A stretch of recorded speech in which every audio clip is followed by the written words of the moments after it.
warahmatullahi wabarakatuh. Saya Krisna Marianti, calon guru penggerak angkatan ke-8 dari SMA Negeri 3 Seluma, Kabupaten Seluma, akan menampilkan aksi nyata modul 1.4 tentang budaya positif. Selamat menyaksikan. Assalamualaikum warahmatullahi wabarakatuh.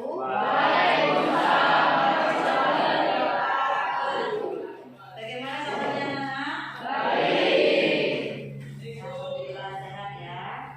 Untuk hari ini semuanya dapat semua, hadir semua. Ada yang tidak hadir? Ada. Memo. Kemana dia? Di luar ya. Oke. Kemarin kita sudah perkenalan ya. Sudah mulai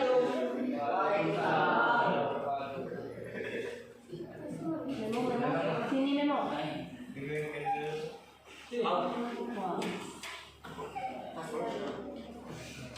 Sudah cukup ya. Kemarin kita sudah perkenalan dan pembagian, istilahnya itu kontrak pembelajaran ya. Di sini Ibu mau nanya sama kalian tentang keyakinan kelas. Ada yang tahu apa itu keyakinan kelas? Apa yang dimaksud dengan keyakinan kelas? Ada yang tahu? Gak apa-apa. Ada yang bisa? Apa yang dimaksud dengan keyakinan kelas? Kalimatnya kan keyakinan kelas. Ada yang tahu? Apa kira-kira nak? Gak tahu ya keyakinan kelas? Kamu punya keyakinan enggak di kelas? Apa itu? Percaya diri. Percaya diri. Iya, salah satunya adalah percaya diri. Selain percaya diri apa lagi? Keyakinan kelas? Apa nak? Keyakinan kelas selain percaya diri?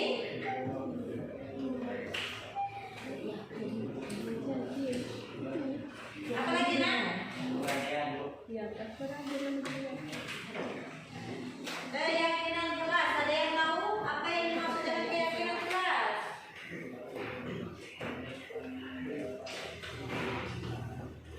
Percaya diri itu salah satunya ya, contohnya. Keyakinan kelas itu adalah disiplin yang diyakini, yang disepakati oleh kelas agar terjadi, agar apa? Keyakinan kelas tadi? Agar terbentuknya suatu disiplin. Salah satunya tadi contoh. Siapa namanya? Memo. Terlambat datang ke kelas. Ya kan Memo? Di sini keyakinan kelas mau Ibu bagi kelompok. Di dalam keyakinan kelas itu ada kebajikan universal. Istilahnya kebajikan universal. Kebajikan universal ini, di dalam kebajikan itu terdapat salah satunya adalah mandiri.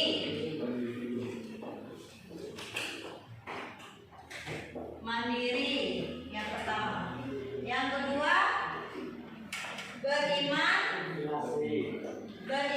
dan bertakwa.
5 siswa.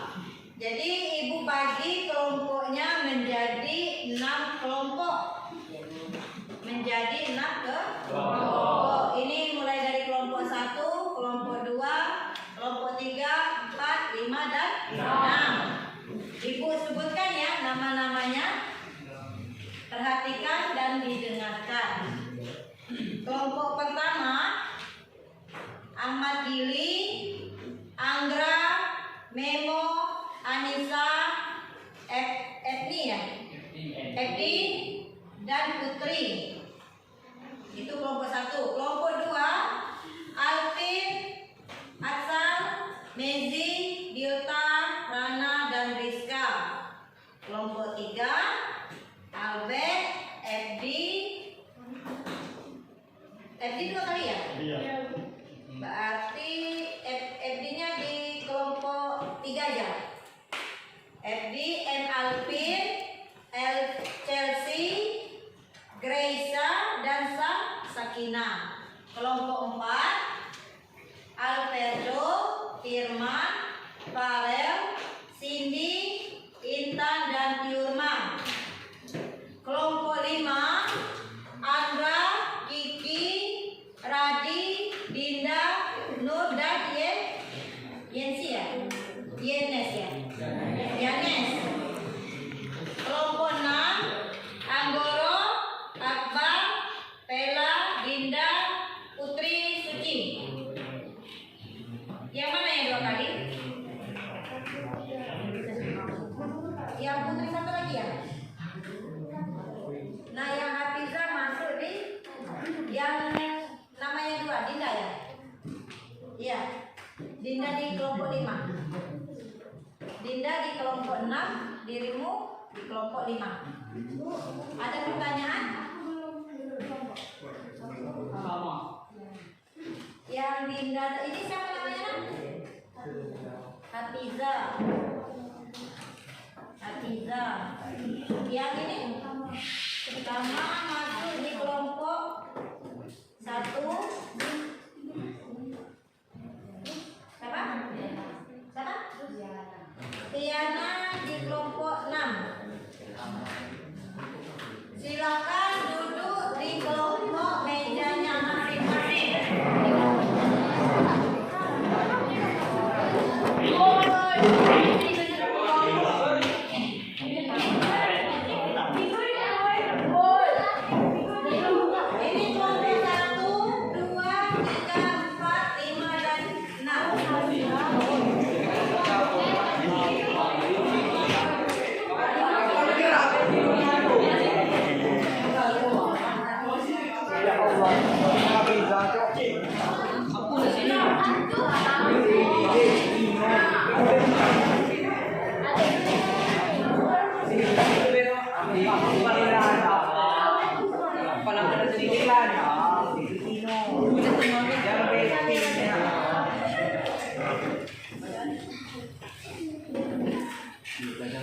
Sudah kan? Sudah duduk sesuai dengan kelompok yang ibu bagikan? Di sini ibu bagikan stick note dalam kelompok ini. Nanti stick note ini kalian tempel sesuai dengan urutan. Yang kelompok 1 tentang mandiri, yang kelompok 2 tentang beriman dan bersakwa, yang ketiga tentang toleransi, kelompok 4 tentang tanggung jawab, kelompok 5 disiplin, dan kelompok 6 kreatif. Nanti penjelasannya nanti dulu. Jelaskan. Ini warna kuning ya? Ada berapa warna ini?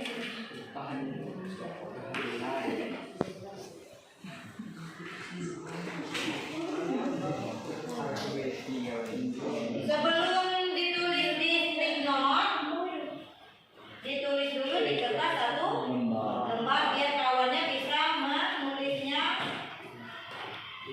dari kelompoknya. Kesepakatan kelompok masing-masing. Nanti ibu contohkan ya, ibu bagikan dulu stick note-nya.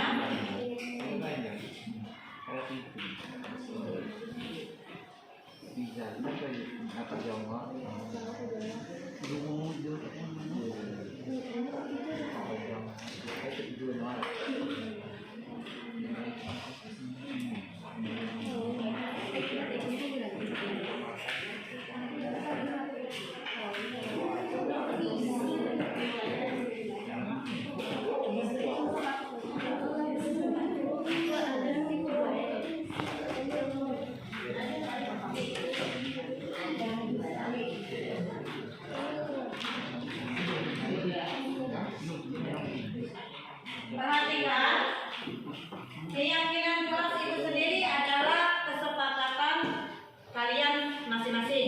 Di sini kan sudah ibu bagi kelompok ya. Nah, yang ibu contohkan disiplin. Keyakinan kelas atau kesepakatan kalian universal, disiplin itu contohnya. Ibu contohkan ya. Datang tepat waktu. Contohnya ya. Yang beriman dan bertakwa, ibu contohkan lagi. Berdoa sebelum pembelajaran. Paham? Nah, sebelum ditulis di kertas warna-warni atau stick note, kalian diores dulu dalam satu lembar biar kalian bisa diskusi sama-sama. Biar tidak sama pembahasannya. Untuk kelompok 1 tentang mandiri, kelompok 2 tentang beriman dan bertakwa, kelompok 3 tentang toleransi, kelompok 4 tentang tanggung jawab, kelompok 5 disiplin, dan kelompok 6 kreatif. Silakan ditulis dulu dan didiskusikan sesama kelompoknya masing-masing. Kerjakanlah.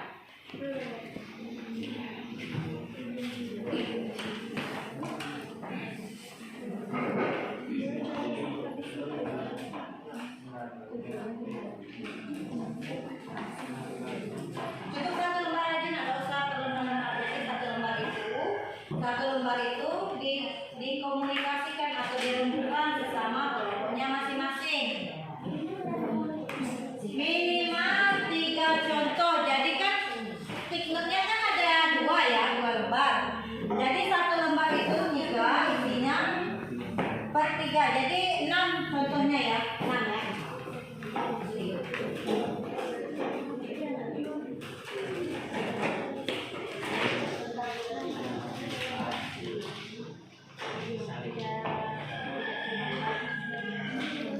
Di posko.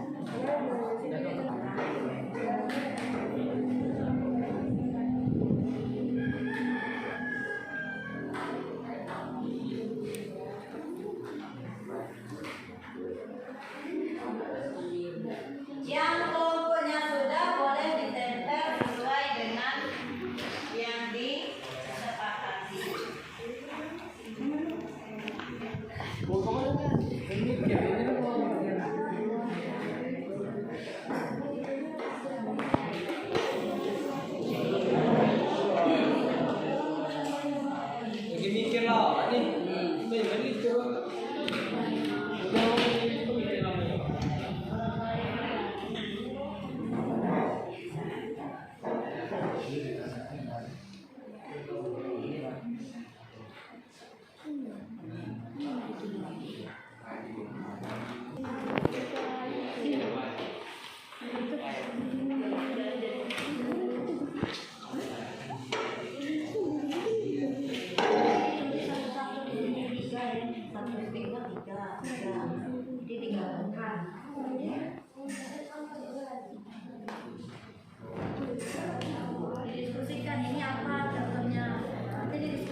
Sudah?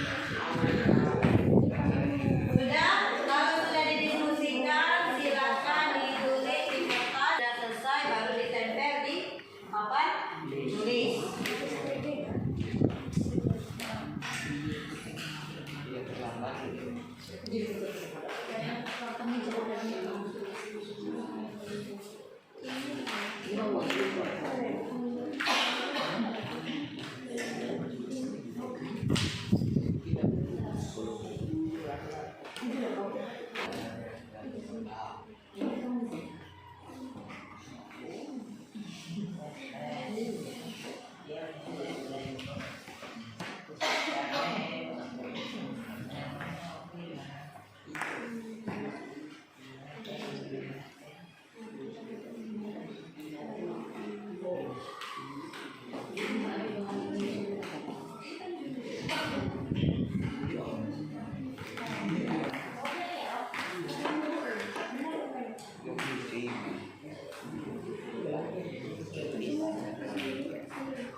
Ya.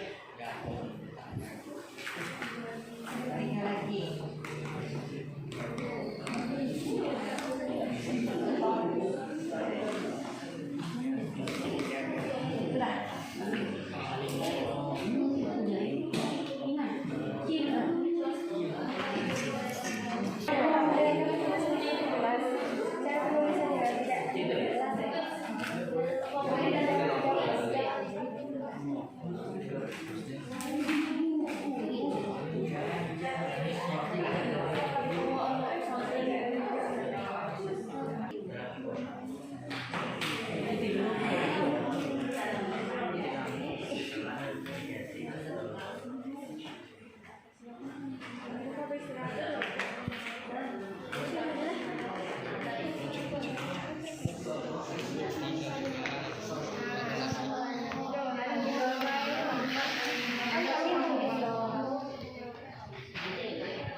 Sudah dicatat ya?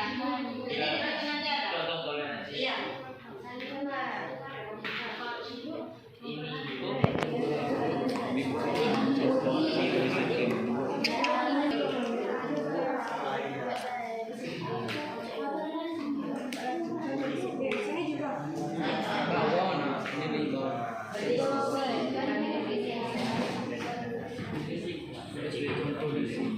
Yang sudah ditempel ya, yang sudah ditempel.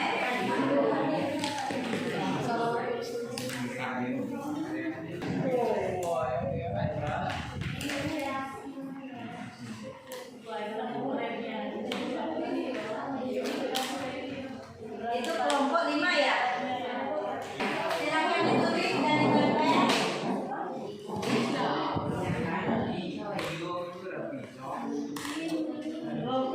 Empat ya.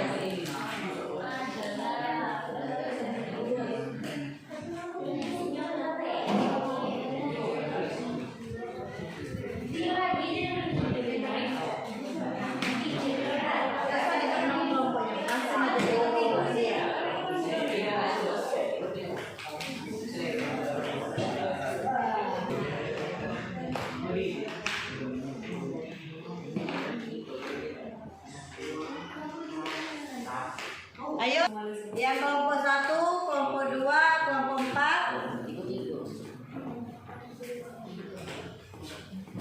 Sudah selesai?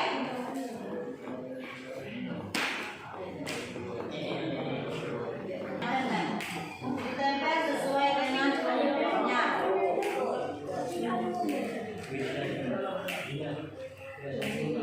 Samping. Bawa be. Di samping nomor, di samping kamu kelompok berapa? Ah ya, di sampingnya.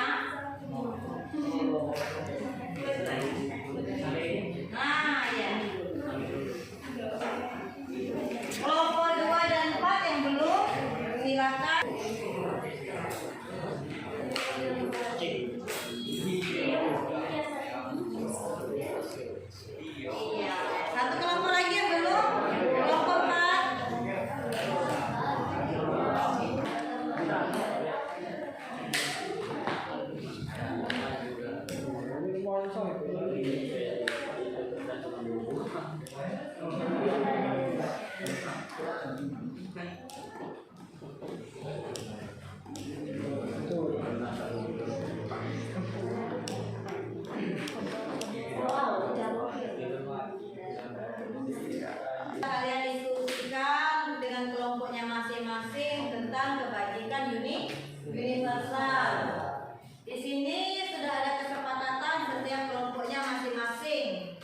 Nanti dari hasil kalian nanti kita bikin suatu kesepakatan bersama lagi. Ini kan baru ke kelompok. Nah, besok minggu depan silakan kalian dibikin di dalam suatu kertas karton sama kertas warna-warni untuk dibikin kesepakatan kelas bersama. Baik anak-anak, ada yang ditanyakan? Cukup ya? Nah, baiklah anak-anak, untuk pembelajaran hari ini Ibu akhiri. Apabila ada kata-kata yang salah, sikap dan perbuatan, Ibu minta maaf. Ibu akhiri. Assalamualaikum warahmatullahi wabarakatuh. Waalaikumsalam warahmatullahi wabarakatuh.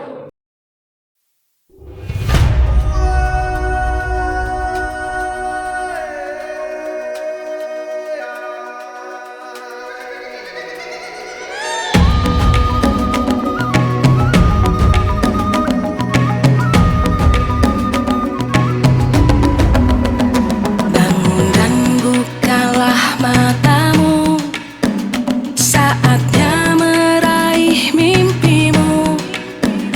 Arahkan pandangan ke depan, Tuhan kan menuntunmu.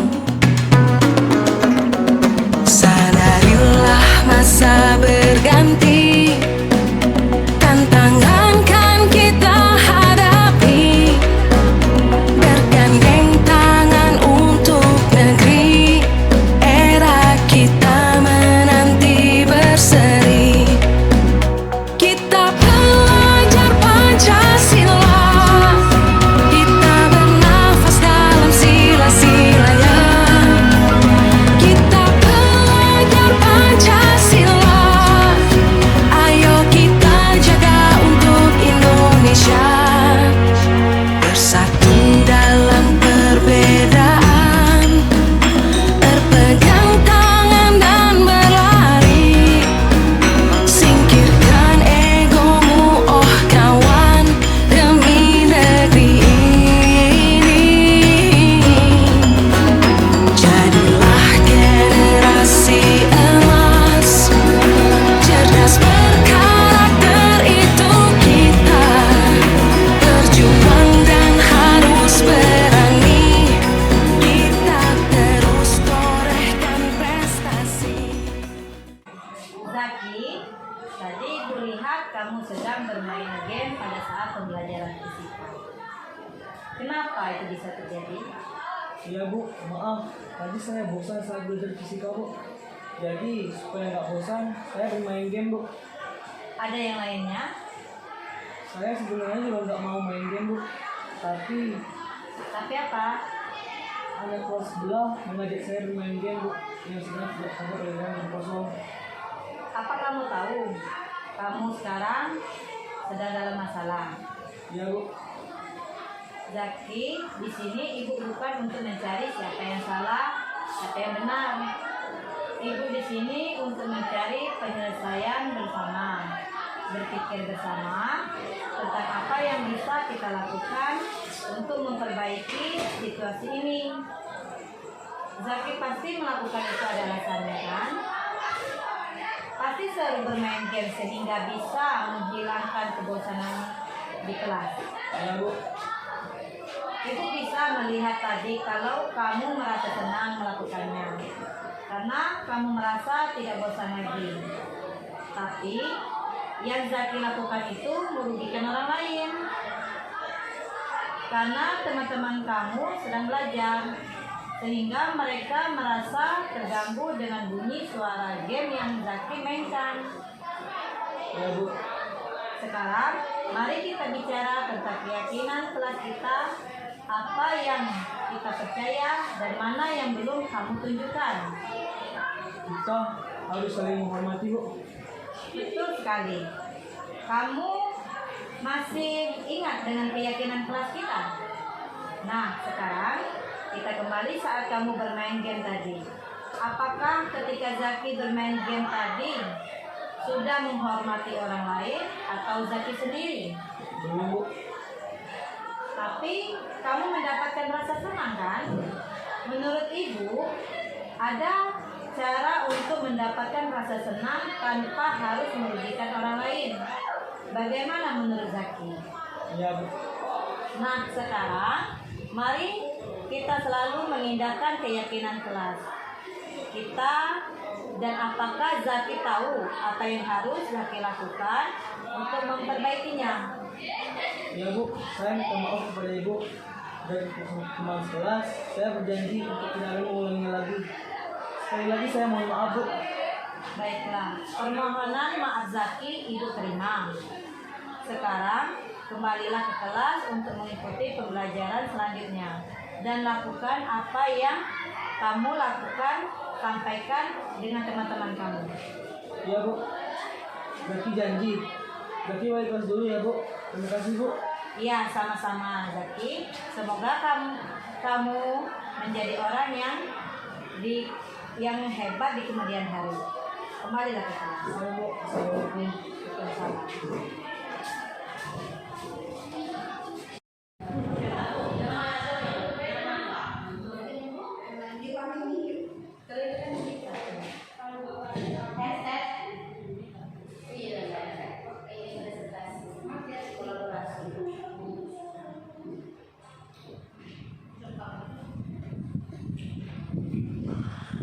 Assalamualaikum warahmatullahi wabarakatuh. Teman-teman, rekan sejawat yang saya hormati, terkhusus Ibu Trisna Haryanti, calon guru penggerak angkatan 8 yang berbahagia pada hari ini. Pertama-tama marilah kita panjatkan puji serta syukur kepada Allah Subhanahu wa Ta'ala, yang mana berkat hidayahnya kita pada hari ini bisa sama-sama hadir dalam agenda acara kolaborasi aksi nyata calon guru penggerak angkatan 8, terkhusus untuk presentasi modul 1.4 budaya positif. Salawat beriring salam tidak lupa selalu kita kirimkan kepada junjungan kita Nabi Allah Muhammad SAW. Semoga kita mendapat syafaatnya di yaumil akhir nanti. Amin. Amin ya rabbal alamin. Kita langsung saja ya Bu Trisna pada presentasi. Baiklah, kita langsung menyimak presentasi dari Ibu Trisna, calon guru penggerak angkatan 8. Kami silakan. Silakan, Bu. Bismillahirrahmanirrahim. Assalamualaikum warahmatullahi wabarakatuh.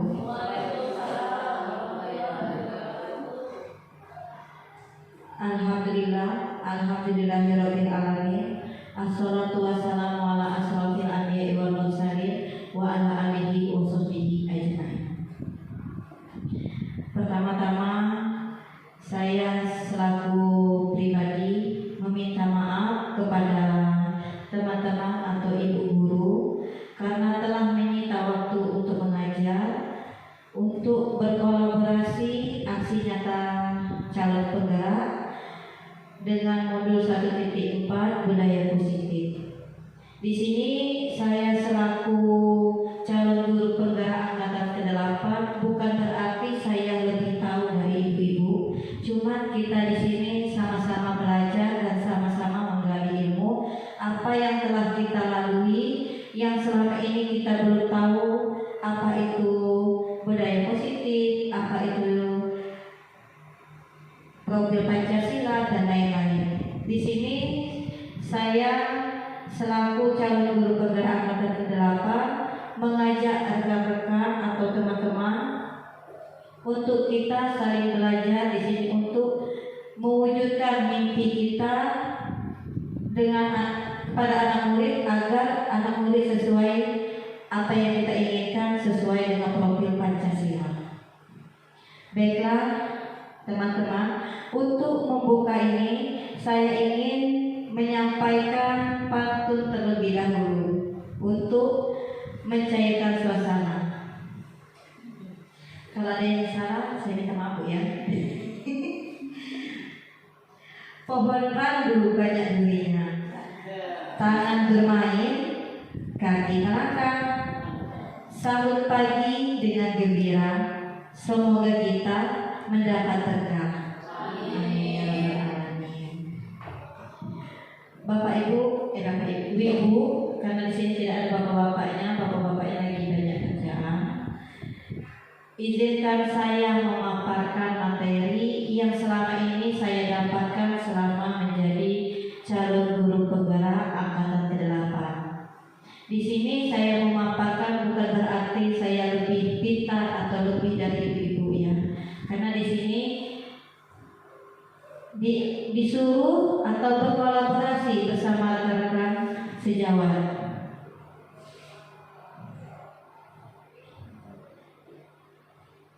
Di sini saya akan menyampaikan atau berkolaborasi kepada rekan-rekan pendidikan calon guru penggerak angkatan ke-8 Kabupaten Seluma dengan judul pada hari ini yaitu aksi nyata modul 1.4 budaya positif. Sebelum saya memaparkan lebih jauh, saya ingin memperkenalkan fasilitator saya, calon guru penggerak angkatan ke-8 itu adalah Bapak Ahmad Yani, aslinya orang Medan. Kami di sini melalui Zoom meeting setiap pembelajaran calon guru penggerak. Dan pengajar praktek adalah Ibu Helika Hermosa MPD. Beliau tinggal di Bengkulu dan menjadi pendamping saya selama calon guru penggerak angkatan ke-8 ini. Dan saya sendiri adalah Ibu Trisna Marianti, calon guru penggerak.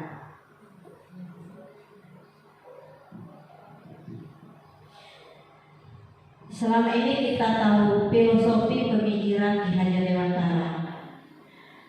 Raden Maswardi Surjadiningrat atau lebih dikenal sebagai Ki Hajar Dewantara adalah seorang tokoh pendidik yang paling berpengaruh dalam sistem pendidikan kita. Menurut Ki Hajar Dewantara, pendidikan adalah upaya untuk memajukan bertumbuhnya pendidikan budi pekerti, kekuatan batin dan berkarakter, pikiran, serta tubuh anak. Ki Hajar Dewantara menjabarkan bahwa tujuan pendidikan terbagi menjadi 3, yaitu membentuk budi didik yang halus pada pekerti peserta didik, meningkatkan kecerdasan otak peserta didik, serta mendapatkan kesehatan badan pada peserta didik.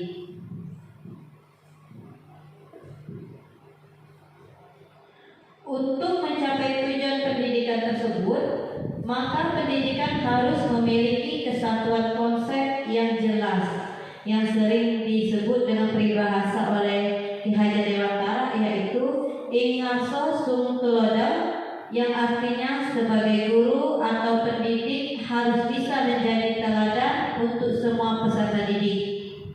Yang kedua, ing madya mau kasa, yang artinya pendidik mampu menciptakan ide bagi peserta didik. Dan yang ketiga adalah tuturi hadayani, yang artinya pendidik harus mampu memberikan motivasi dan arahan untuk peserta didik. Dari ketiga ini,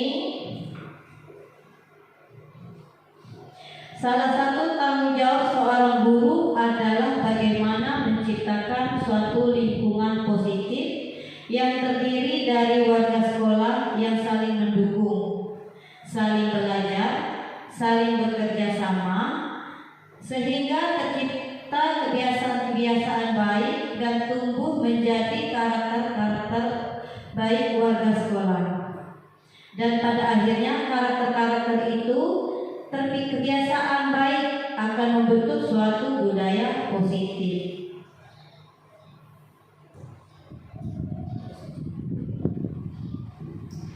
Selanjutnya yaitu profil Pancasila.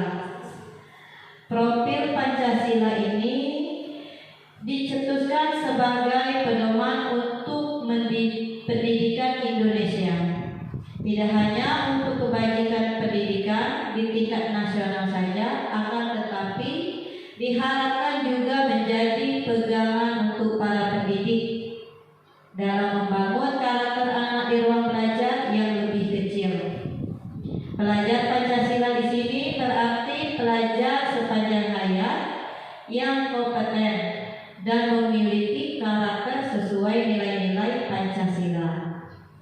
Pelajar yang memiliki profil ini adalah pelajar yang terbangun untuk keenam dimensi. Bentuknya yang harus dilihat sebagai satu kesatuan yang tidak terpisahkan.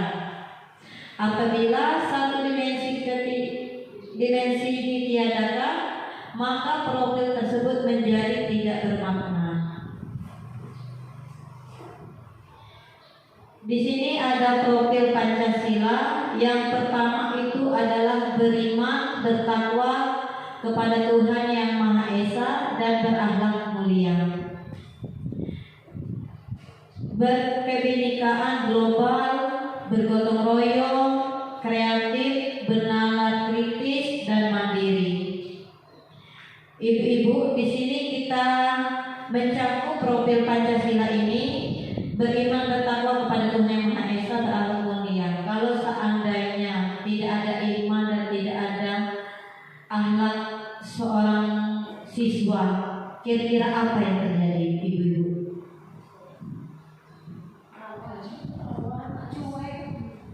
Cuek ya, Bu ya.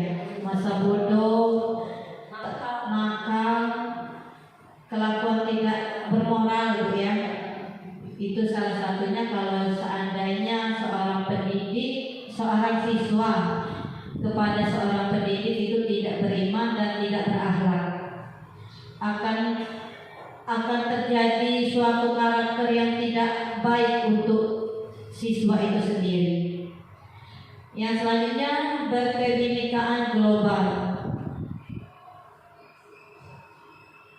Ini penjelasan dari beriman, bertakwa kepada Tuhan Yang Maha Esa dan berakhlak mulia.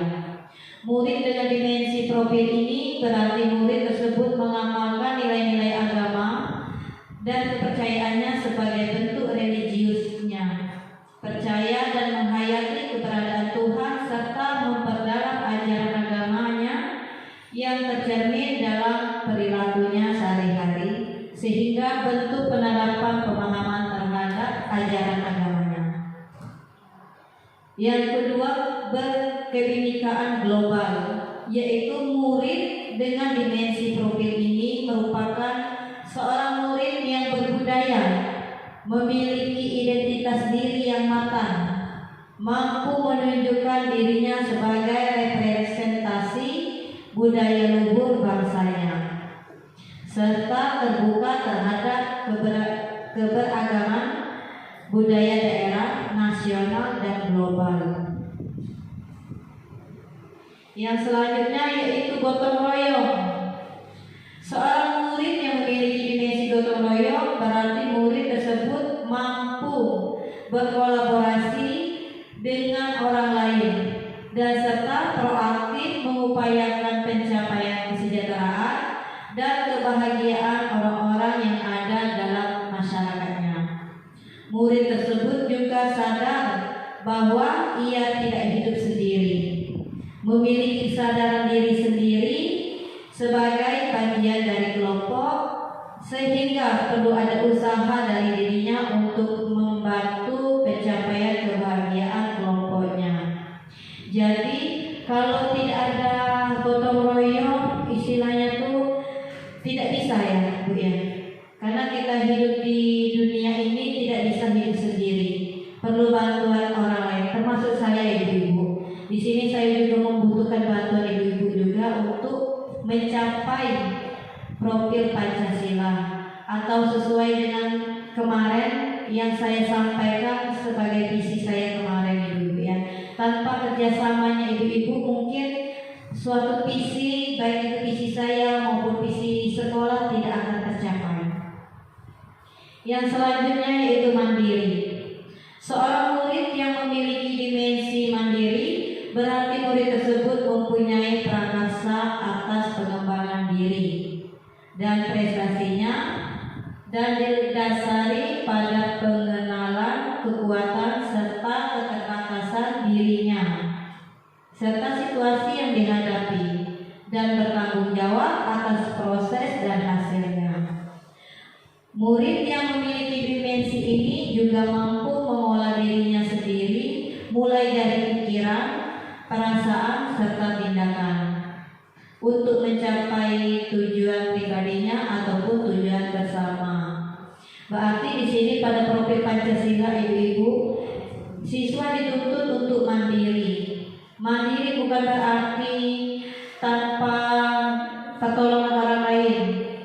Di sini mandiri yaitu sesuai dengan pemikiran dia, apa perasaan dia, dan sebagaimana tindakan dia terhadap sekolah atau dengan dewan guru.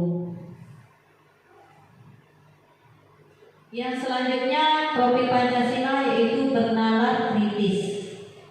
Seorang murid yang memiliki dimensi bernalar kritis berarti murid tersebut mampu menggunakan kemampuan nalar dirinya untuk memproses informasi, mengevaluasinya, hingga menghasilkan keputusan yang tepat untuk mengatasi berbagai persoalan yang dihadapinya.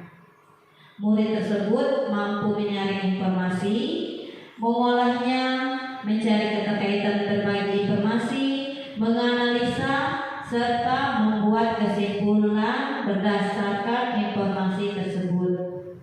Berarti di sini profil Pancasila ini menyuruh atau menganjurkan siswa untuk bernalar kritis. Karena kalau seandainya siswa hanya menerima saja tanpa adanya penalaran yang kritis, tidak mungkin terjadi pembelajaran yang menyenangkan. Kalau hanya menerima, yang pastinya anak bakal diam-diam saja ibu di kelas, iya kan? Makanya kita sebagai guru, kita harus dituntut harus lebih bisa. Bukan berarti kita lebih pintar, tapi diharuskan. Karena di sini harus sesuai dengan profil Pancasila yaitu bernalar kritis. Yang selanjutnya yaitu kreatif. Seorang murid yang memiliki dimensi kreatif berarti mampu memodifikasi, menghasilkan sesuatu yang original, bermakna, bermanfaat, dan berdampak untuk mengatasi berbagai persoalan baik untuk dirinya sendiri ataupun untuk lingkungan di sekitarnya. Berarti siswa ini disuruh untuk kreatif, baik itu kreatif dalam pembelajaran, karena di zaman era globalisasi ibu-ibu, apalagi sekarang kita, saya tidak menuntut yang lain, terutama saya sendiri ibu-ibu, karena tanpa kreatif suatu pembelajaran itu sangat membosankan. Kita di kelas harus memberikan suasana baru, jangan monoton. Kalau dulu biasanya kan ibu-ibu zaman dulu, ibu-ibu guru yang selama ini kita rasakan biasanya menjelaskan, mencatat dan mencatat. Untuk itu mari kita bersama-sama membangun kreatif kita sendiri, mulai dari kita sendiri sampai ke anak murid. Jadi kalau kita kreatif, otomatis anak-anak didik kita berinisiatif juga atau timbul yang kreatif. Bu, kayak gini sepertinya pembelajaran kita. Kita harus memberikan feedback pembelajaran kita kepada siswa, biar kita bisa memberikan atau kedepannya lebih mantap lagi. Ini ada pertanyaan pematik ibu-ibu. Apakah Anda setuju dengan pertanyaan ini? Yang pertama, hukuman dapat mendisiplinkan anak.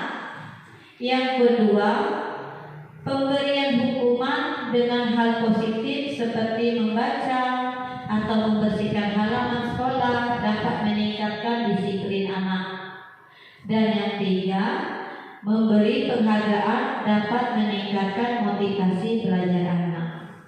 Nah, ibu-ibu di sini kan ada pertanyaan pematik. Jadi di sini saya punya not ini kertas not. Jadi saya minta jawaban ibu ini Apabila sudah selesai, silakan ditempel di papan tulis.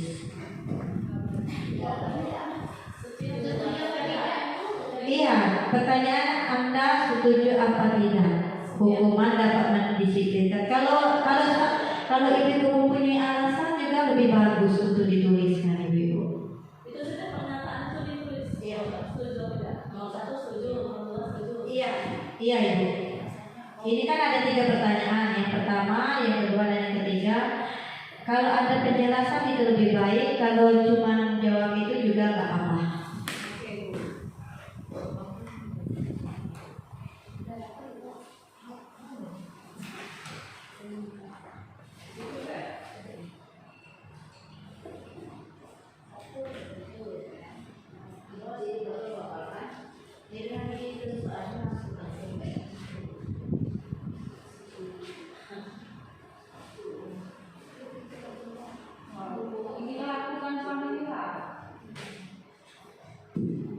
Itu jawaban murni ibu yang selama ini kita laksanakan.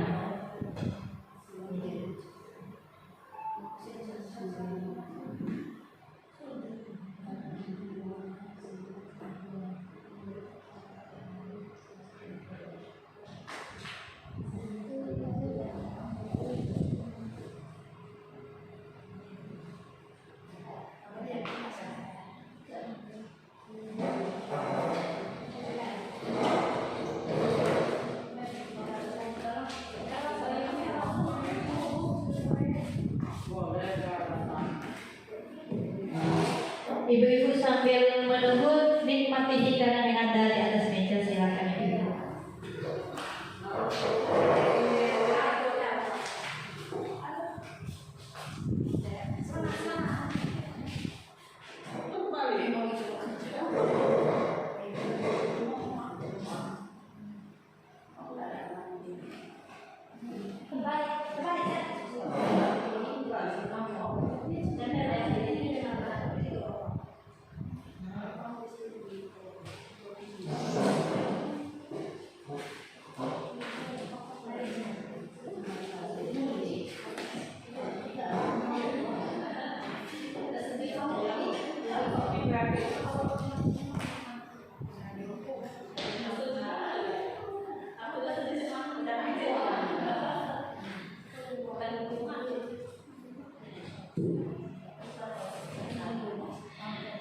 Baik ibu-ibu, pertanyaannya kan sudah ditulis di sana. Mungkin ada hukuman yang dapat mendisiplinkan anak. Ada yang setuju, ada yang tidak. Yang kedua, pemberian hukuman dengan hal positif seperti membaca atau membersihkan halaman sekolah dapat meningkatkan disiplin anak. Mungkin jawaban ibu-ibu ada yang setuju, ada yang tidak. Setuju ibu-ibu ya. Memberi penghargaan dapat meningkatkan motivasi belajar anak. Itu sangat setuju, ada yang setuju dan setuju semua ibu-ibu ya. Di sini kita akan mempelajari materi. Yang pertama yaitu disiplin positif dan nilai-nilai kebajikan universal. Yang kedua teori motivasi, hukuman dan penghargaan, restitusi. Yang ketiga keyakinan kelas, kebutuhan dasar manusia dan dunia berkualitas. Yang kelima restitusi, 5 posisi kontrol dan restitusi, segitiga restitusi. Dari pemateri tadi ibu-ibu, di sini kita akan belajar apakah itu layak untuk dilakukan kepada peserta didik atau tidak. Kita sama-sama belajar ibu-ibu ya. Yang pertama itu disiplin positif dan nilai-nilai kebajikan universal. Perubahan paradigma. Di sini saya akan bertanya kepada ibu-ibu. Kegiatan kepala tangan ibu-ibu ya. Bayangkan ibu-ibu sedang menggenggam sesuatu hal yang sangat berharga dalam kehidupan ibu-ibu. Teman, bapak ibu dengan sekuat tenaga dan berbagai cara berusaha membuka genggaman tangan. Contohnya ya, minta bukakan tangan tadi.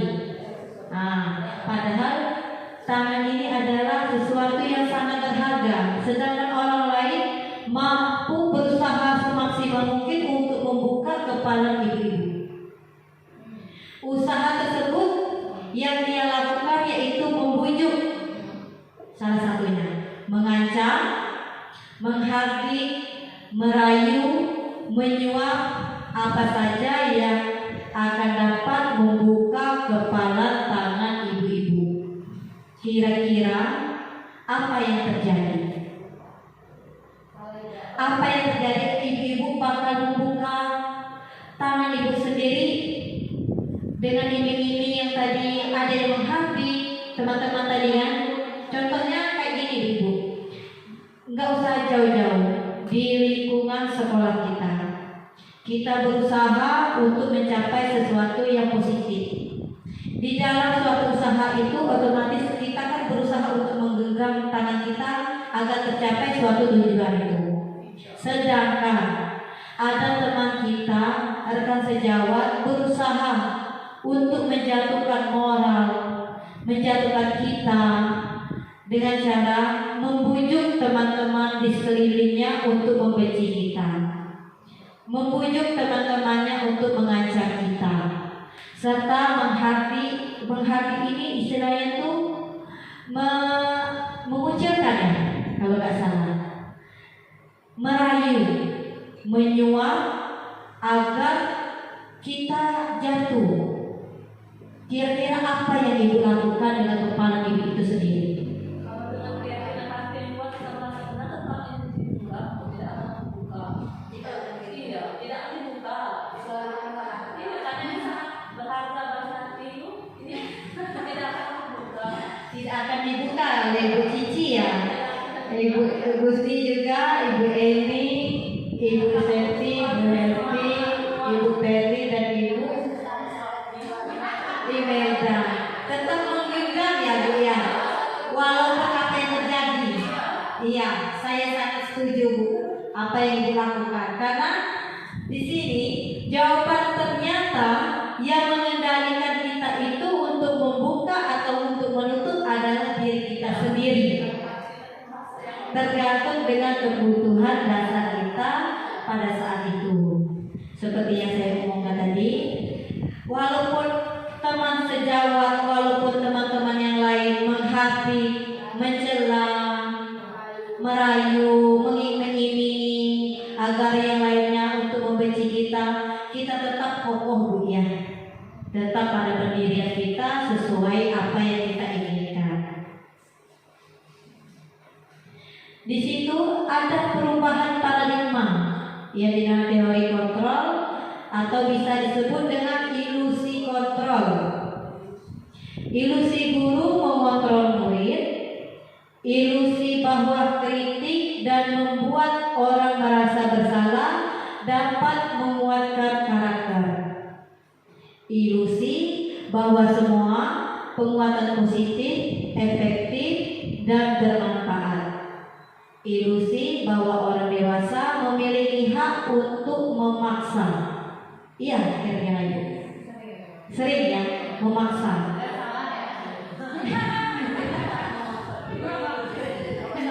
Yang memaksa ini yang sering terjadi Bu, yang ilusi selalu memaksa kehendak ini.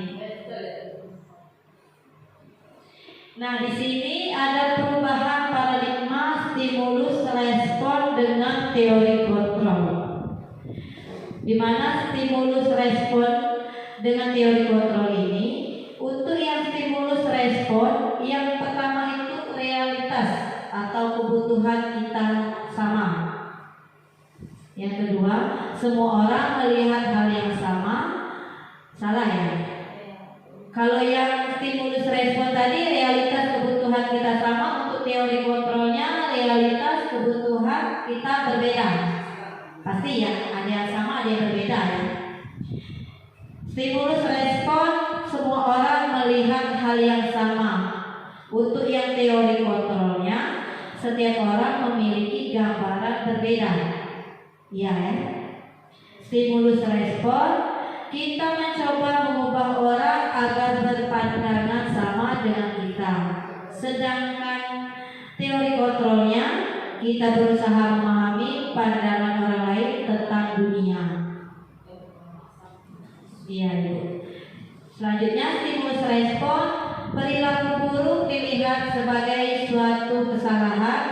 Untuk teori kontrolnya, semua perilaku memiliki tujuan. Stimulus responnya, orang lain bisa mengontrol saya, sedangkan teori kontrolnya hanya Anda yang bisa mengontrol diri Anda. Pasti itu, Bu, ya. Semuanya tidak bisa mengontrol kita kecuali kita sendiri. Stimulus respon, saya bisa mengontrol orang lain. Untuk teori kontrolnya, Anda tidak bisa mengontrol orang lain. Kebalikannya, ya. Stimulus respon, pemaksaan ada pada saat bujukan gagal. Untuk teori kontrolnya, kolaborasi dan konsensus menciptakan pilihan-pilihan baru. Yang terakhir, stimulus respon, model berpikir menang atau kalah. Untuk teori kontrolnya, model berpikir menang dan menang. Nah, berarti harus menang. Jangan didengarkan istilahnya, ya. Nah, di sini kita balik, apakah makna dari disiplin? Disiplin diri membuat orang menggali potensinya menuju sebuah tujuan, yaitu apa yang dia hargai. Itu maksud disiplin diri. Namun dalam budaya kita, makna kata disiplin telah berubah menjadi sesuatu yang dilakukan seseorang pada orang lain untuk mendapatkan kepatuhan. Kecenderungan umumnya adalah menghubungkan kata disiplin dengan ketidaknyamanan, bukan dengan apa yang kita hargai atau pencapaian suatu tujuan mulia. Selanjutnya, teori motivasi, hukuman, dan penghargaan restitusi. Teori motivasi perilaku manusia yaitu untuk menghindari ketidaknyamanan atau hukuman apa yang akan terjadi apabila saya tidak melakukannya. Ini sesuatu yang dimaksud dengan motivasi eksternal. Selanjutnya, untuk mendapatkan imbalan dari orang lain atau institusi, apa yang akan saya dapatkan apabila saya melakukannya? Upah gitulah istilahnya. Ini masuk dengan motivasi eksternal, karena tanpa motivasi tidak akan bekerja. Iya kan, Ibu? Tapi kita tidak muluk-muluk, ya. Selama ini kan itu yang terjadi. Karena harus kerja harus ada upah. Kalau tidak ada kerja, jangan berharap upah. Iya. Untuk menghargai diri sendiri, ini untuk menghargai kita sendiri dulu, ya. Saya akan menjadi orang yang seperti apa bila saya melakukannya. Berarti harus menjadi seperti apa bila saya melakukannya. Ini termasuk motivasi internal, yaitu tujuan disiplin positif. Kalau yang di atas yang kedua tadi agak negatif, Bu, ya, karena mengharapkan imbalan. Jadi agak negatif pemikirannya. Kalau yang ini untuk diri sendiri, saya menjadi orang yang seperti apa bila saya melakukannya. Itu adalah yang positif. Nah, di sini perbedaan hukuman dan konsekuensi untuk peserta didik. Kita kan selama ini setahu kita kan hukuman, tidak tahu apa itu konsekuensinya. Di sini saya akan menjelaskan hukuman, sesuatu yang menyakitkan harus terjadi. Istilah itu menyakiti siswa. Konsekuensinya sesuatu harus terjadi, arti harus terjadi. Tapi tidak menyakitkan konsekuensinya. Selanjutnya, hukuman membuat anak sakit atau fisik maupun hati. Berarti menyakiti fisik dan hatinya, Bu, ya, untuk jangka waktu lama. itu bisa dikatakan hukuman. Berarti Bu jangan kejam ya jadi guru Bu. Sampai sakit fisik maupun hati, berarti membekas bertahun-tahun loh. Ya tamat kan masih teringat loh. Nah sakit hati. Untuk konsekuensinya membuat anak merasa tidak nyaman dalam jangka waktu pendek. Nah berarti untuk konsekuensi ada yang menyimpan, ada yang tidak biasanya ini dulu ya. Nah di situ kan ada konsekuensinya itu. Lanjut untuk hukuman anak membenci kedisiplinan. Dengan kita memberikan hukuman, berarti anak itu membenci kedisiplinan. Konsekuensinya anak menghargai disiplin. Kalau kita memberikan konsekuensinya ya. Hukuman paksaan, memaksa. Berarti kalau memaksa paksaan ini istilah itu dengan ancaman ya. Konsekuensinya stimulus dengan tanggapan. Ya berarti dengan adanya paksaan tadi ada tanggapan peserta didik untuk tidak melakukan lagi. Iya. Kalau dia dipaksa berarti tidak akan terjadi. Tidak ada perubahan dan tidak ada perbaikan untuk dirinya. Yang selanjutnya hukuman mendorong anak menyakiti diri sendiri. Ini tidak pernah terjadi ya. Menyakiti diri sendiri. Konsekuensi mendorong anak agar mudah menyesuaikan diri. Selanjutnya hukuman konsep diri yang buruk. Untuk konsekuensinya konsep diri yang baik. Kebalikan dari hukuman tadi ya. Hukuman selanjutnya anak belajar untuk menyembunyikan kesalahan. Nah ini banyak terjadi. Awaknya salah tapi nyoni tidak ngakui. Konsekuensinya anak belajar untuk mematuhi peraturan. Biasanya itu yang saya temui di lapangan, anak-anak ini pada saat pergantian jam. Anak-anak kan banyak keluar jam, keluar kelas ya. Ada yang ke kantin, ada yang ke ini. Tapi dia mau menyembunyikan kesalahan, padahal dia ke kantin dibilangnya ke WC. Iya, karena dia tahu kalau dirinya salah itu ya. Yang selanjutnya hukuman marah, rasa bersalah, dipermalukan, merasa tidak dihargai. Berarti di depan umum ini dulu ya. Konsekuensinya kehilangan hak, dibuat tidak nyaman, diasingkan untuk sementara, time out. Berarti jangan sampai itu ya. Kalau memang kita mau memarahi anak menghukum, jangan terlalu sadis omongannya.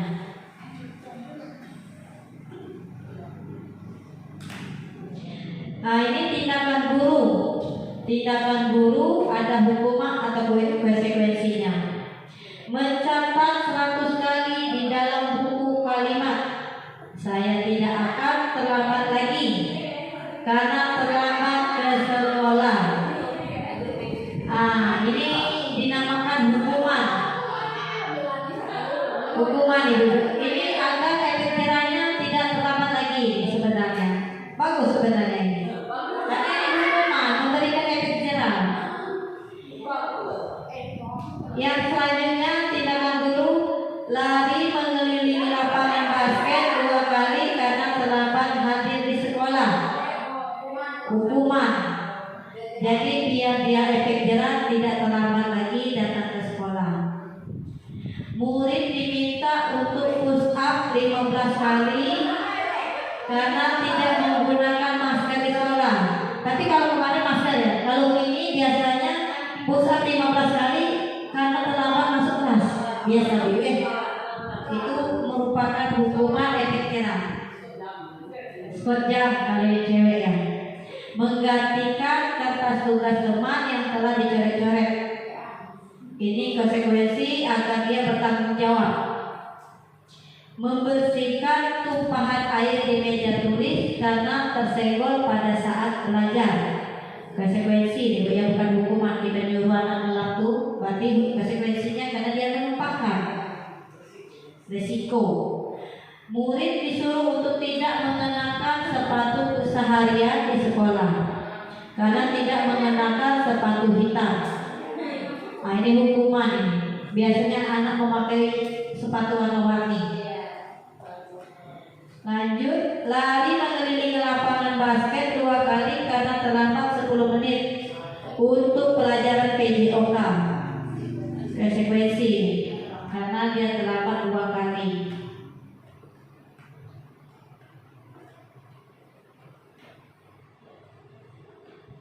Nah, aku ini.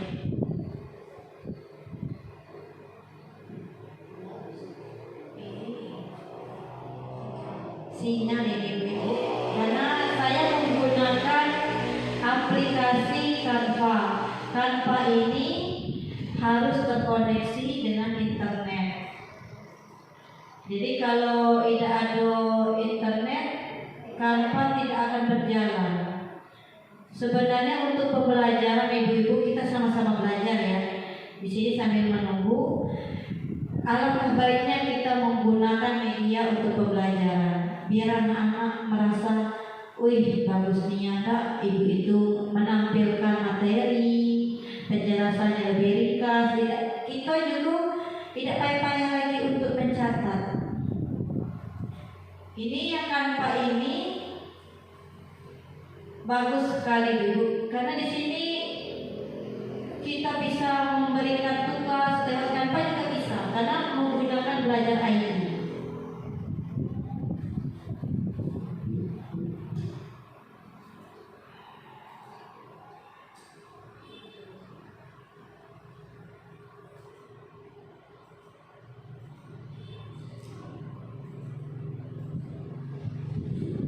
Itulah resiko kita yang di sini sering terkendala dengan jaringan. Jaringan di sini memang agak lemot. Kalau yang Canva ini Bu, dia bagusnya untuk online. Nah ya langsung. Harus ada sinyal. Apalagi kalau di kelas bawah ya.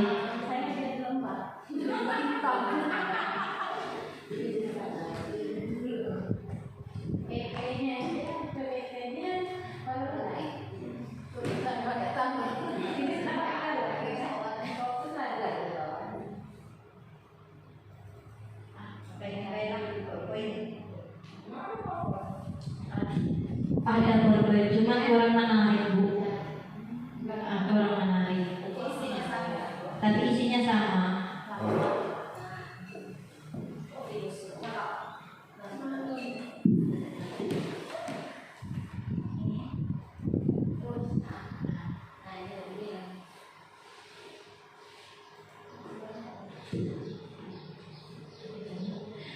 Ini dihukum oleh penghargaan.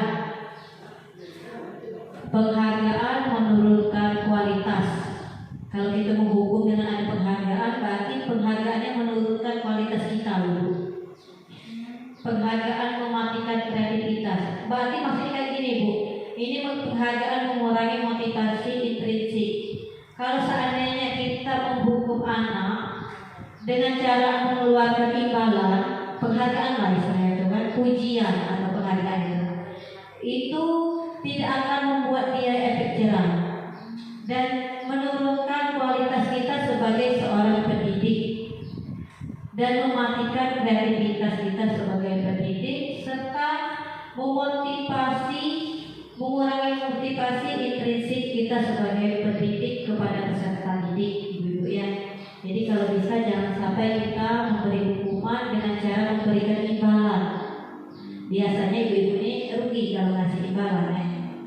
Apalagi pujian kalau anaknya nakal. Sekarang itu apa itu restitusi? Restitusi adalah proses menciptakan kondisi bagi murid untuk memperbaiki kesalahan mereka sehingga mereka bisa kembali pada kelompok mereka dengan karakter yang lebih kuat. Restitusi juga merupakan proses kolaboratif yang mengajarkan murid untuk mencari solusi untuk masalah mereka dan membantu murid untuk berpikir tentang orang seperti apa yang mereka ingin menjadi atau tujuan melihat dan bagaimana mereka harus memperlakukan orang lain. Ini dikutip dari Dosen tahun 2004. 9 ciri-ciri restitusi. Yang pertama yaitu bukan untuk menebus kesalahan, namun untuk belajar dari kesalahan. Yang kedua, memperbaiki hubungan.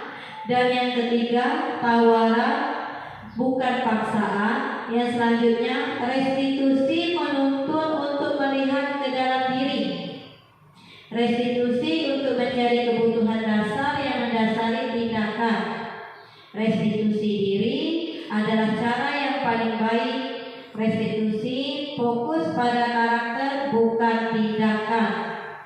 Restitusi fokus pada solusi. Restitusi mengembalikan murid yang berbuat salah pada kelompoknya. Selanjutnya ada identitas gagal dan ada identitas sukses. Kalau yang gagal ini dinamakan hukuman, kalau yang sukses ini disiplin, di mana ada konsekuensi dan restitusi. Kalau yang gagal itu sesuatu yang menyakitkan harus terjadi, konsekuensinya sesuatu harus terjadi. Sedangkan restitusi merupakan pilihan. Tindak yang hukuman, tindakan nyaman untuk murid atau anak untuk jangka waktu panjang, konsekuensinya tidak nyaman untuk murid atau anak untuk jangka waktu pendek. Restitusinya menguatkan untuk murid atau anak dalam jangka waktu panjang. Hukuman, korban mendapatkan keadilan, dengan konsekuensi korban bisa diabaikan. Restitusinya korban mendapat ganti. Ibu-ibu sambil mendengarkan saya, gak apa-apa untuk dinikmati dulu ya. Hukuman, perilaku pasif agresif meningkat. Konsekuensinya penguatan hanya bertahan dalam jangka waktu pendek. Restitusinya masalah terpecahkan. Hukuman, sistem tidak akan berjalan bila murid tidak takut. Ya itu ya. Konsekuensinya memerlukan monitoring dan supervisi supaya terus-menerus dari guru. Restitusinya murid belajar bertanggung jawab untuk perilakunya. Hukuman berlaku hanya pada sebuah institusi, tidak berlanjut pada kehidupan nyata. Konsekuensinya membantu penerapan mengikuti peraturan dalam masyarakat. Restitusinya fokus pada pemecahan masalah dalam jangka waktu panjang. Yang ketiga yaitu keyakinan kelas. Mengapa harus keyakinan kelas, bukan peraturan kelas? Mengapa kita memiliki peraturan harus menggunakan helm bila mengendarai kendaraan roda 2? Saat pandemi, mengapa kita memiliki peraturan 3M? Menggunakan masker, mencuci tangan, dan menjaga jarak 1,5 meter. Mengapa kita memiliki peraturan harus datang tepat waktu pada saat belajar? Untuk membantu motivasi intrinsik, nilai-nilai keyakinan lebih menggerakkan seorang dibandingkan mengikuti peraturan-peraturan. Ini ada peraturan dengan keyakinan kelas ibu. Yang pertama ya peraturan selalu kembalikan buku ke tempatnya. Itu keyakinan kelas harus bertanggung jawab ya. Dilarang mengganggu orang lain, berarti dia menghormati orang lain. Hadir di sekolah 15 menit sebelum pembelajaran dimulai. Menghormati orang lain dan mempunyai komitmen. Dilarang melakukan kekerasan. Keselamatan, menghormati orang lain. Dilarang menggunakan narkoba, itu kesehatan. Bergantian atau menunggu giliran, mengantri lagi ya. Berarti menghormati orang lain dan harus bersabar. Menggunakan masker itu untuk kesehatan dan keselamatan. Jangan berlari di kelas atau koridor. Itu mempunyai keamanan dan keselamatan. Nah, di sini ada lingkaran. Ini ada guru bahasa Inggris, kalau salah penyampaian mohon dimaafkan Ibu Ina bahasa Brina. Biologi kan? Survive. Nah, Ibu Ina tadi kan salah saya, tadi kan ngomong survival. Karena kan survival setahu saya banyak. Biologi, power, freedom dan fun. Biologi apa biologi, Mel? Coba apa artinya Ibu Mel? Karena biologi ini kapan dia lope-lope nih, cinta nih. Power nih berarti bintang, kekuatan. Freedom, kebebasan, dan fun adalah kesenangan, happy fun.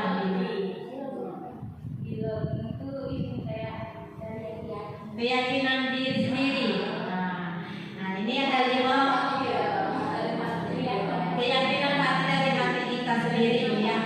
Kalau tidak yakin berarti bukan dari hati. Dari kepala biasanya. Di sini yang kelima adalah 5 posisi kontrol. Tindakan, penghukum, pembuat orang merasa bersalah, teman, pemantau, dan manajer.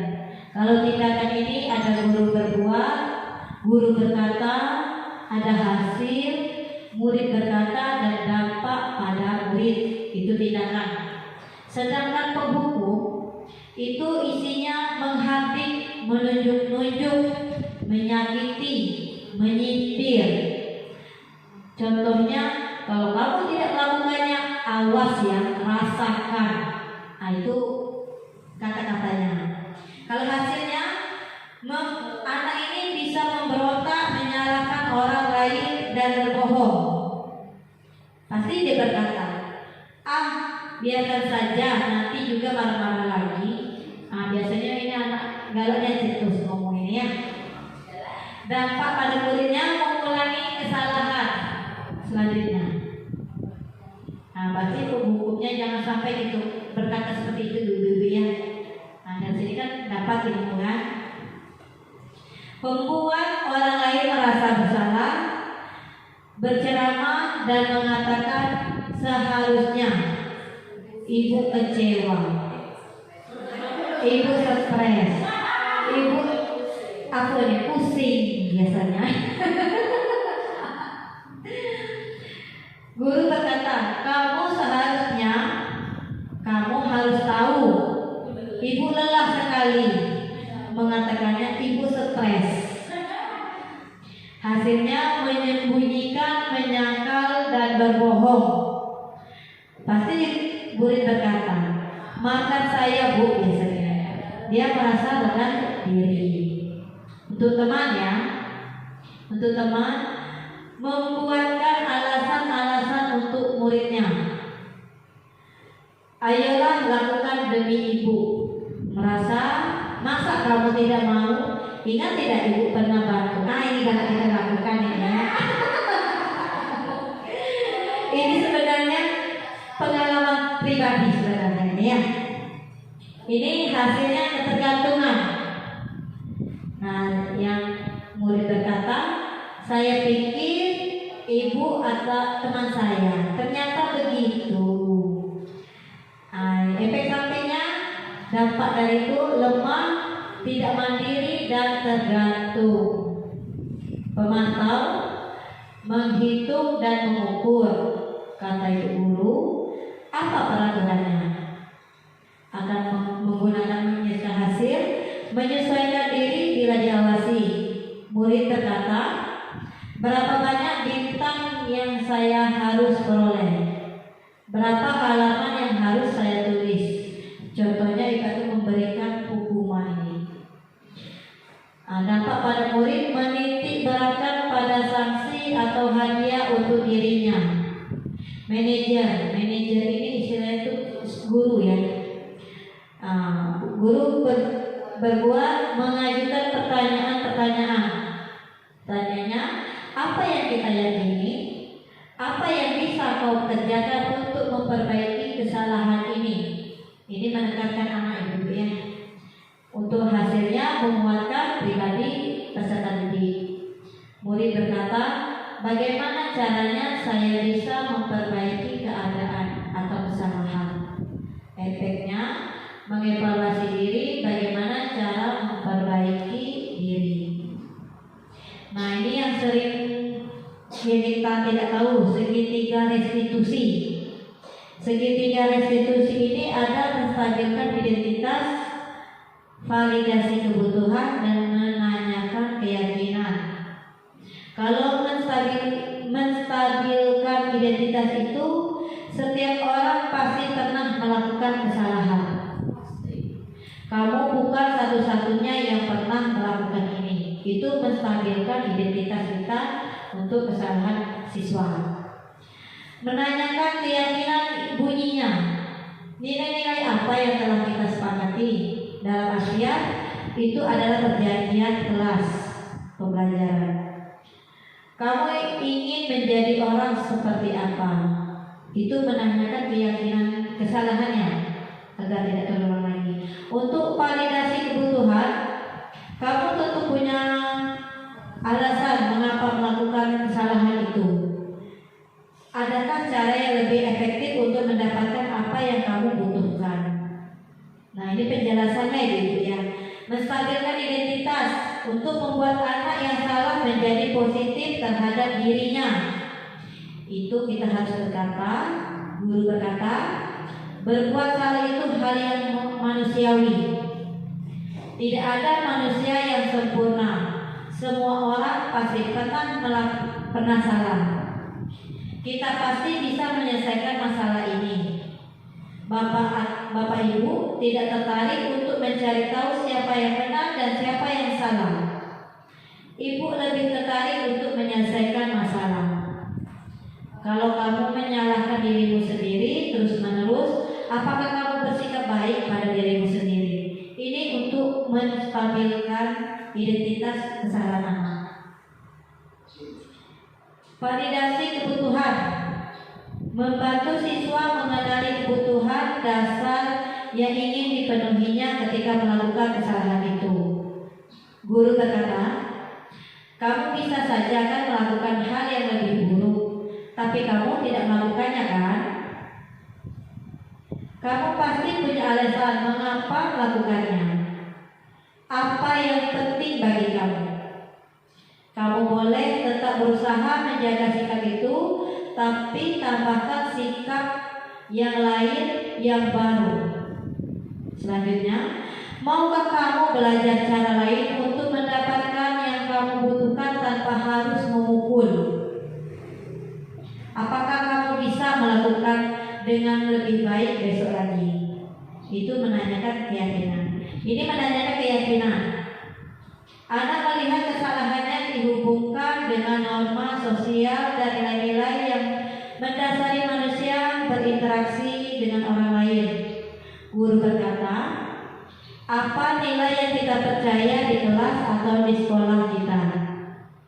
Nilai-nilai universal apa yang telah kita sepakati? Kelas yang ideal itu seperti apa sih? Selanjutnya, kamu ingin jadi anak seperti apa? Apa yang kamu rasakan ketika kamu melakukan kesalahan itu? Kamu menjadi orang yang seperti apa? Itu menanyakan keyakinan siswa. Dari sini saya minta ibu-ibu sekali lagi ibu ya untuk memberikan respon positif kesalahan restitusi atau istilah itu rangkuman. Seperti apa yang ibu-ibu lakukan selama ini, apakah sudah terlaksana dengan baik atau tidak untuk hukuman kepada siswanya.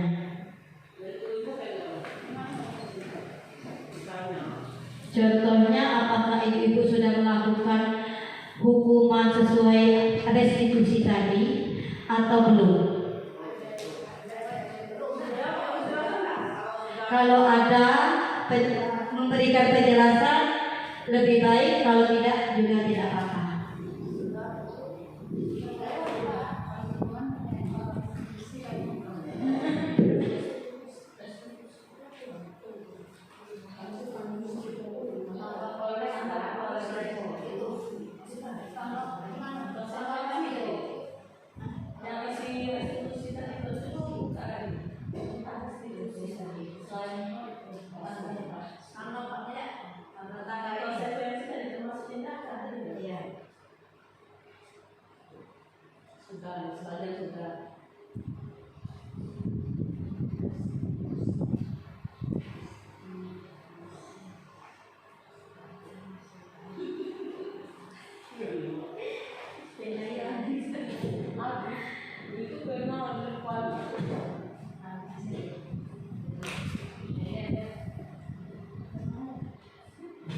Kalau sudah, ibu-ibu boleh ditempel lagi di papan tulis, biar papan tulisnya mempunyai warna-warni seperti kehidupan kita, ibu-ibu ya.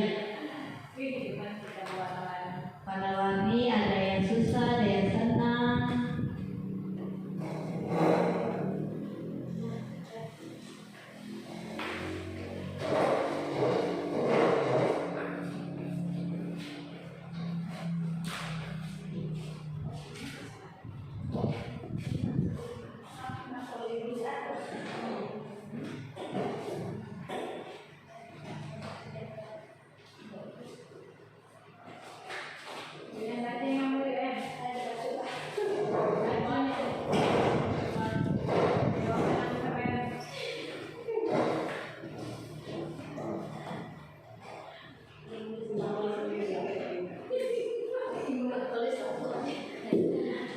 Lanjut ibu, kita menikmati santapan.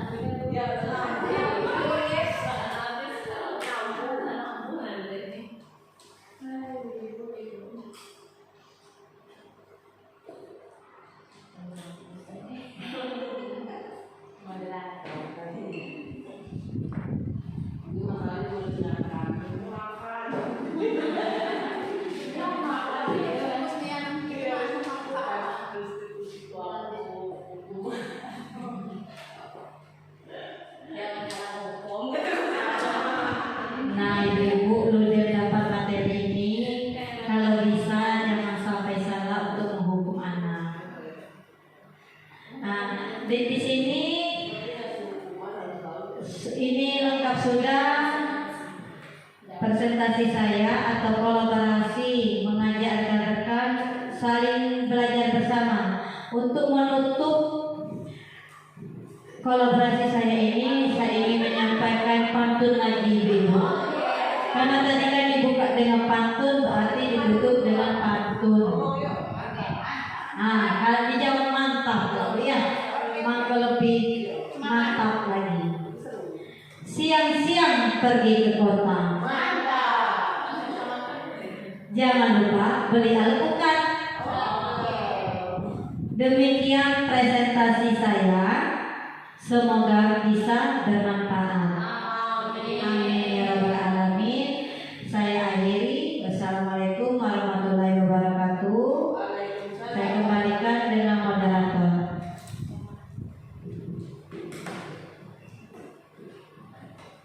Demikian tadi sudah kita dengarkan secara bersama-sama presentasi dari Ibu Trisna Marianti SPD.